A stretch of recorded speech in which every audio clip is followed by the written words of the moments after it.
বন্ধুরা আজ চলে গেলাম ভাগনা বাড়ি। সেখানে একটা নতুন রেসিপি শিখলাম, ভাবলাম আপনাদের সাথেও শেয়ার করি। এর আগে কখনো আমি উচ্ছে বেগুন খাইনি। বেগুন আলাদা খেয়েছি, উচ্ছে আলাদা খেয়েছি, কিন্তু দুটো মিক্স করে কোনোদিনই খাইনি। তাই রেসিপিটা আপনাদের সাথে শেয়ার করলাম। আর সাথে ছিল ডিমের দো পেঁয়াজা। পরিমাণ মতো কড়াতে তেল দিয়ে উচ্ছেটাকে ভাজা করে নেওয়ার জন্যে দিয়ে দিল লবণ ও হলুদ।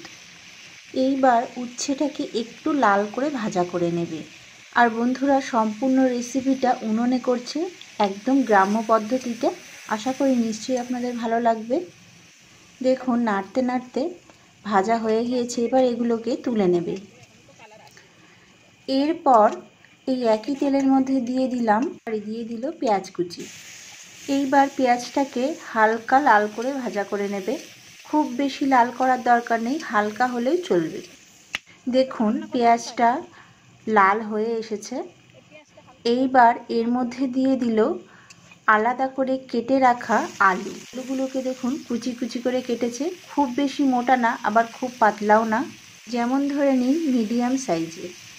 তারপর এই আলুগুলো দিয়ে বেশ 2 মিনিট এইভাবে ভাজা করে নেবে।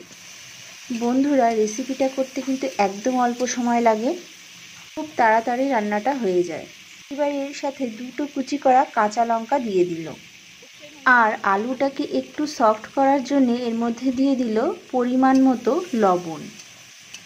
তারপর আবারও বেশ 2 মিনিট ধরে এইভাবে ভাজা করে নেবে।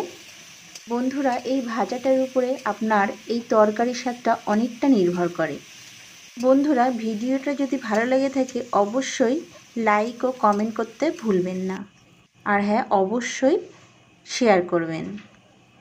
বেশ 3 মিনিটের মতো ভাজা করার পর দিয়ে দিল আদা ও রসুন বাটা।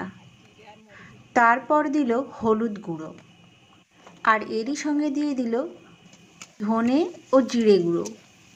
এইবার একটু হালকা ভাজা করে নেবে, যাতে করে আদা রসুনের কাঁচা গন্ধটা চলে যায় আর মশলাটাও যেন না পড়ে। বেশ 1 মিনিট এইভাবে নাড়াচাড়া করেই দিয়ে দিল জল। বন্ধুরা শুকনো মশলা দেওয়ার পর বেশি ভাজা করলে কিন্তু মশলাটা পুড়ে যায়, তাই তাড়াতাড়ি ফুটে উঠেছে। এইবার স্কোয়ার সাইজে কেটে রাখা বেগুনটা দিয়ে দিল। আর বন্ধুরা এরই সাথে দিয়ে দিল ভেজে রাখা উচ্ছে, সেটা আমার আর দেখানো হয়নি। এইবার এই সবগুলোকে ঢাকা দিয়ে 6 থেকে 7 মিনিটের জন্যে ফুটতে দেবে। 6 থেকে 7 মিনিট পর এইভাবে একটু নাড়িয়ে নেবে। এইবার এই বেগুন আলু উচ্ছে সবগুলোকে খুব ভালো করে একসঙ্গে মিক্স করবে আর একই সাথে ভাজা করবে, যাতে করে এই চচ্চড়ির মধ্যে একটুও জল না থাকে।